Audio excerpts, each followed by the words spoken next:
There is a reason the monk sits alone on the mountain and the king sits alone on the throne. Power requires isolation. Look at the history of this planet.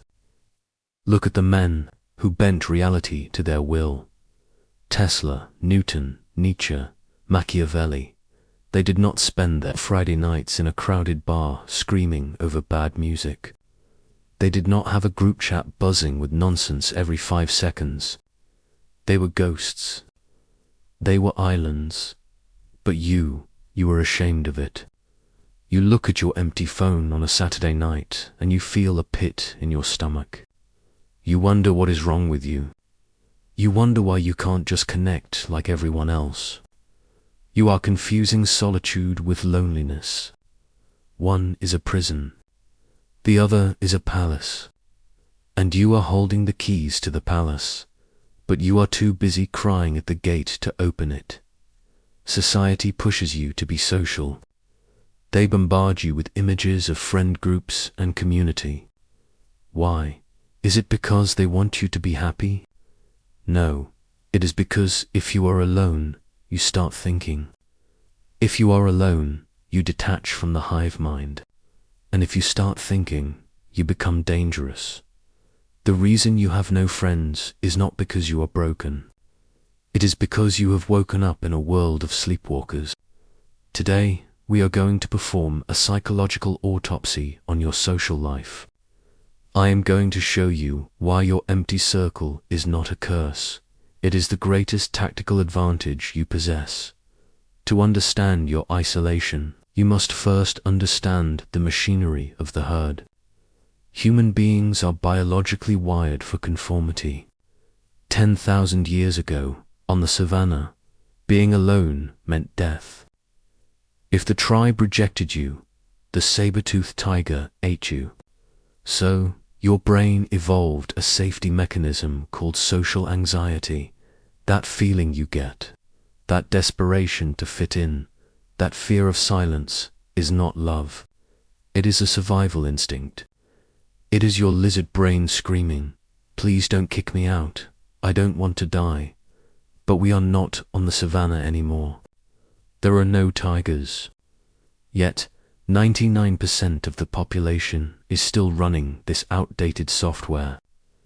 They surround themselves with noise and people not because they enjoy it, but because they are terrified of the silence.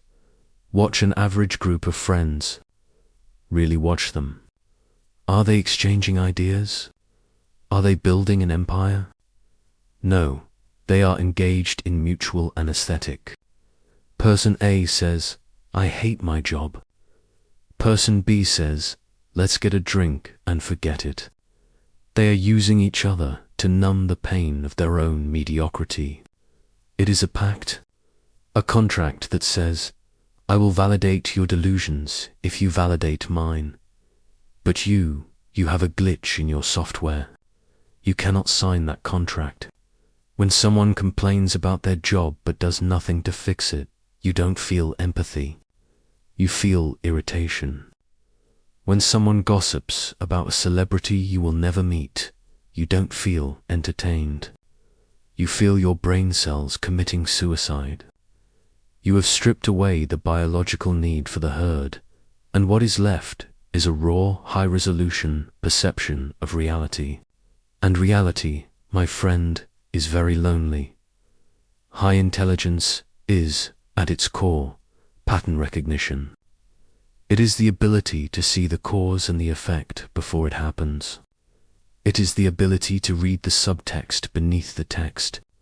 This is the curse. When an average person walks into a party, they see fun. When you walk into a party, you see the hierarchy. You see the power dynamics. You see the fake smiles. You see the insecurity dripping off the loud guy in the corner like sweat. You see the girl laughing at a joke she didn't find funny just to gain social status. You see the strings on the puppets. And once you see the strings, you cannot unsee them. You cannot go back to the puppet show and pretend it's real life. This is why you struggle to maintain friendships. To fit in, you would have to lobotomize yourself. You would have to lower your resolution. You would have to pretend that you don't see the lies. They say, "Oh my God, I love you guys so much." And your internal monologue says, "You were talking trash about Sarah 5 minutes ago." To maintain the friendship, you have to lie. You have to act. And for a high-intelligence mind, acting is exhausting. That social battery drain you feel isn't introversion. It is the exhaustion of being a spy in a foreign land. You are tired of speaking a language that feels foreign to your tongue. So, eventually, you stopped speaking. You stopped going out. You retreated to the fortress of your own mind. And society called you antisocial. Machiavelli would call you observant. Let's look at the data. Let's look at the men who actually changed the world. Isaac Newton, the man who decoded gravity. He had no friends. He died a virgin. He spent his life locked in his room at Cambridge, obsessed with alchemy and mathematics. If he had a squad dragging him to the pub every Friday, we would still be living in the Dark Ages. Nikola Tesla, the man who invented the 20th century. He lived in a hotel room, alone. He spoke to pigeons because he found them more honest than humans. He understood that human interference distorts the signal of genius. Niccolò Machiavelli, the father of modern strategy, he didn't write The Prince while partying in Florence. He wrote it in exile, stripped of his status, kicked out of the city, forced onto a muddy farm.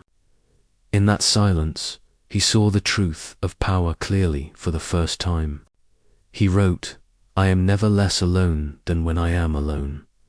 These men understood the law of conservation of energy. Every interaction costs energy. Every text message costs energy.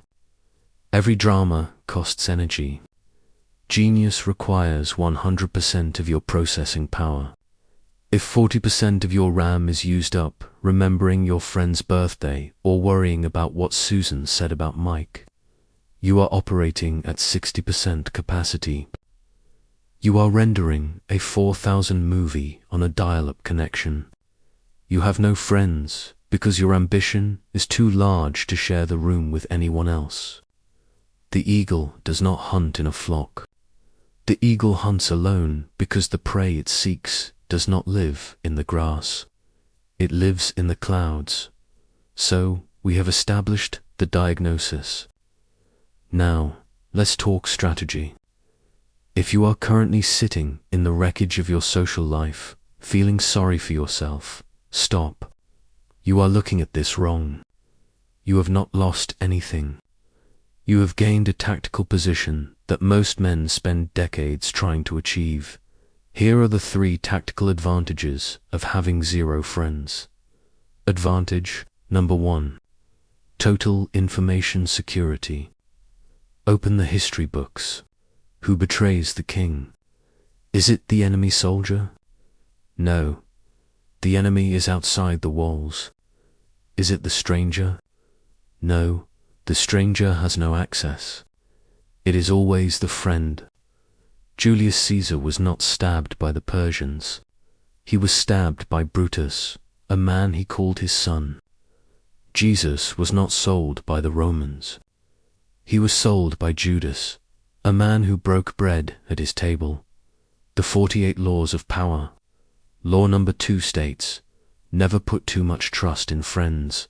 Learn how to use enemies. Friends are dangerous because they know your secrets. They know your weaknesses. They know where you sleep. When you bond with someone, you hand them a loaded gun and hope they never pull the trigger. And maybe they won't today. But what about tomorrow? What about when they get jealous of your success? What about when they get desperate for money? By having no friends, you have removed the only vector of betrayal. You are a closed system. You are a vault that no one has the combination to. In In a world of leaks, you are a black hole. Information goes in, but nothing comes out. That is safety. Advantage number 2. The ghost speed. Have you ever tried to make a decision with a group? Where should we eat? I don't know. What do you want? I can't do tacos. I had them yesterday.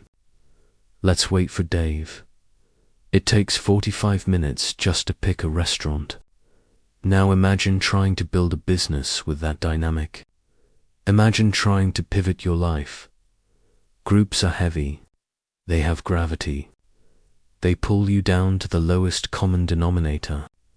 When you are alone, you have ghost speed. You have an idea at 9 a.m. You execute it at 9:01 a.m.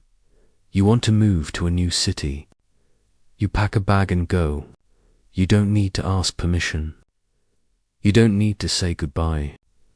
You don't need to manage anyone's emotions but your own, while the friend group is still voting on the color of the logo. The lone wolf has already launched the product and made the first million. Isolation is aerodynamic. It cuts through the resistance of the world. Advantage number 3.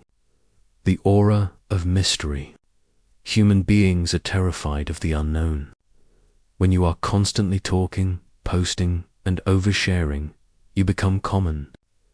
You become a known quantity. People know your politics, your problems, your insecurities. You are a book they have already read. But when you are alone, when you are silent, you become a Rorschach test. People project their own fears and fantasies onto you. Why is he so quiet? Is he judging us? He must be rich. He must be dangerous. Law number 16 states, use absence to increase respect and honor. By removing your availability, you increase your value. Diamonds are valuable because they are rare. Gravel is cheap because it is everywhere. Most people are gravel. They are everywhere. They are in your DMIs, in your face, begging for attention. You are the diamond. You are hidden. And because you are hidden, people assume you are worth seeking out. Your lack of friends makes you magnetic. It signals that you do not need validation. And nothing, absolutely nothing, is more attractive to human beings than a person who does not need them. Now, a warning. As you become more comfortable in your solitude, people will try to re-enter your life. They will sense your power and they will want to feed on it. You must be vigilant. You must learn to identify the parasites. First, the time vampire. They have no mission, so they want to consume yours. They call you just to chat. They want to hang out. They view your time as a free resource. Block them. Second, the subtle saboteur. They smile when you fail, and they go quiet when you succeed. When you tell them good news, they say, "Oh, are you sure that's safe?" They are terrified you will outgrow them. Cut them off. Third, the drama addict. They are always in a crisis. Their boyfriend cheated. Their car broke down. Their boss is mean. They use you as an emotional trash can. They dump their garbage on you and leave feeling lighter, while you feel heavy. Evict them. Fourth, the nostalgia merchant. Remember high school. Remember the good old days. They are anchored to a version of you that no longer exists. They want you to stay small so they feel comfortable. Leave them in the past. So what do you do now? You have no friends. You have no plans for the weekend. Do not go out and try to fill that hole. That is regression. That is the addict looking for a hit. Instead, I want you to lean into the void. If you have no friends, you have been given a gift that billionaires would pay a fortune for. Time. The average person spends 20 hours a week on maintenance, socializing. You have those 20 hours back. That is 1,000 hours a year. That is enough time to learn a language, enough time to build a business, enough time to reconstruct your body. I want you to enter monk mode for the next 6 months. Treat your isolation as a monastic vow. Number 1. The body. Physical weakness is a signal to the world that you are prey. If you are alone and weak, you are a target. If you are alone and dangerous, you are an enigma. The gym is your new social circle. The iron does not lie to you. Number 2. The mind. Replace your living friends with dead ones. Read the greats. Let Marcus Aurelius mentor you. Let Carl Jung analyze you. Let Nietzsche challenge you. Their wisdom is distilled. It is pure. It is better company than any drunk conversation at a bar. Number 3. The mission. Pick one goal, one obsession, and pour every ounce of that social energy into it. Here is the paradox. When you fully accept your solitude, when you stop needing people, when you become self-sustaining, people will start needing you. It is a law of physics. Bodies with high mass attract smaller bodies. When you build yourself into a person of substance, a person of value, a person of dangerous competence, you will emit a gravitational pull. People will be drawn to your certainty. They will want to be near your fire. But this time, the dynamic will be different. You won't be begging for their acceptance. They will be seeking yours. You won't have buddies who waste your time. You will have allies who aid your mission. You won't have friends. You will have brothers in arms. But until that day comes, until you find the few people on this earth who operate at your resolution, stay alone. Guard your gate. Keep the drawbridge up. Do not lower your standards just because you are lonely. Starvation is better than poison. Loneliness is the tax you pay for complexity of mind. If you want to be understood, be simple. If you want to be liked, be average. But if you want to be great, you must be willing to be the only person in the room who understands the mission. The wolf does not pity himself for not being a sheep. He hunts. Go hunt. If you are ready to stop apologizing for your intelligence and start weaponizing your solitude, subscribe. But do not subscribe because you want a friend.